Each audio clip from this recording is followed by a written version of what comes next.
Hi, and welcome back to my returning viewers. Today, as requested from someone in my last Warbond video, I'll be covering the Warbond that, while loved for its drip, the weapons in it have been largely forgotten by the player base. This is how to.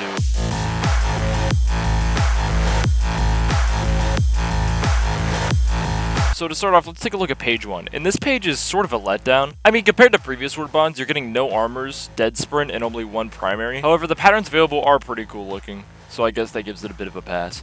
Anyway, let's talk about the hull. This gun, while lagging behind compared to other shotguns, still packs a punch. With its stun rounds giving an extra layer of flexibility that you really only see in SMGs or ARs, it's a great pick if you want to dabble in a more support-based playstyle without giving up on the firepower. Though one thing about this gun is it isn't exactly original. It kinda feels like a Slugger or a Punisher most of the time outside of the stun rounds, so if you prefer more unique weapons, then the hull isn't offering anything you haven't already seen before. It's just a combination of multiple existing concepts, those being stun and medium armor pen. And the last real thing to cover on this page is dead sprint, which, while situational, can be pretty good depending on the group you're in. However, do keep in mind if you leverage your health bar with an element resistant armor or the double-edged sickle, then it can put even more strain on that very important resource. Moving on to page 2, this is an actual solid piece of content, handing you the reprimand, the armor set that lets you cosplay the Sith guards from the sequel trilogy, and the cool skin from the last page, but this time on the Pelican. Now, the highlight on this page is the reprimand, as the armor passive isn't really anything to write home about. Anyway, the reprimand stat-wise is extremely strong, with only one major weak point being the mag size. If you are good at managing recoil, that is. Even if you aren't that good at managing recoil, the attachments make it even more of a non-issue. Medium pin is another plus factor for those of us who can't aim, and further promotes a close-up barrel stuffing playstyle, making the gun perfect for close combat. Also, here's a closer look at the armor. Page 3 offers the Loyalist, the armor that single-handedly made most of the community start playing Drip Divers instead of Hell Divers, and a skin for the FRV. Like every page of this Warbond, the main draw is the weapon. This time around, it's the Loyalist. Now, the Loyalist is a fairly versatile secondary with slight AoE capabilities, and most importantly, at full charge, medium pin, which allows it to have a lot of flexibility in the variety of enemies it can tackle. The only real weak point is the mag size and the spare mags, with each mag only having really 7 shots, though if you can hit your shots, it turns into a non-issue.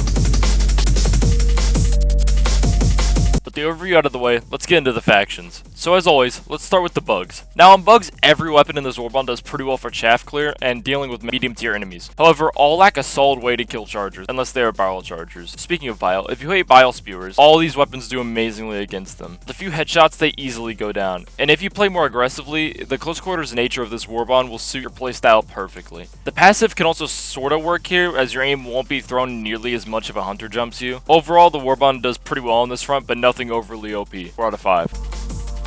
Moving on to bots, the Warbond also does really well on this front. The reprimand, while not being the most accurate thing, fits perfectly for a close quarters brawler playstyle, which isn't really common in Helldivers too. That being said, still aim for weak points like headshots. While you can just mag dump and get success, if you really want to push this weapon to be the best it can be, use the close distance to easily pick off the weak points of enemies. As for the hull, it has much less to talk about, however it still performs decently. The medium pen really helps out, and the stun can be a great tool for supporting your allies by holding a Hulk in place. Lastly, the Loyalist is once again overall good. Nothing to really talk about. It's just good. 4 out of 5.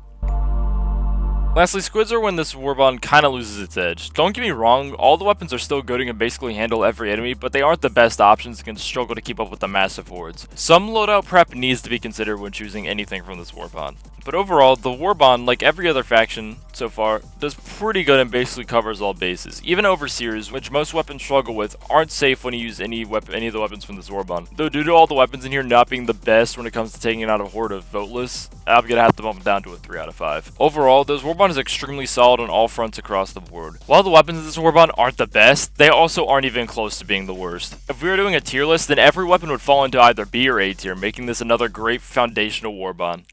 Anyway, I hope y'all enjoyed the video. I know my last video was a bit overly negative, so if you guys didn't like that video, I don't plan on being that negative again, really. That being said, I'm glad there were so many different opinions in the comments. Glad to see more than just one opinion spammed. That's gonna be all from me this week. Bye-bye.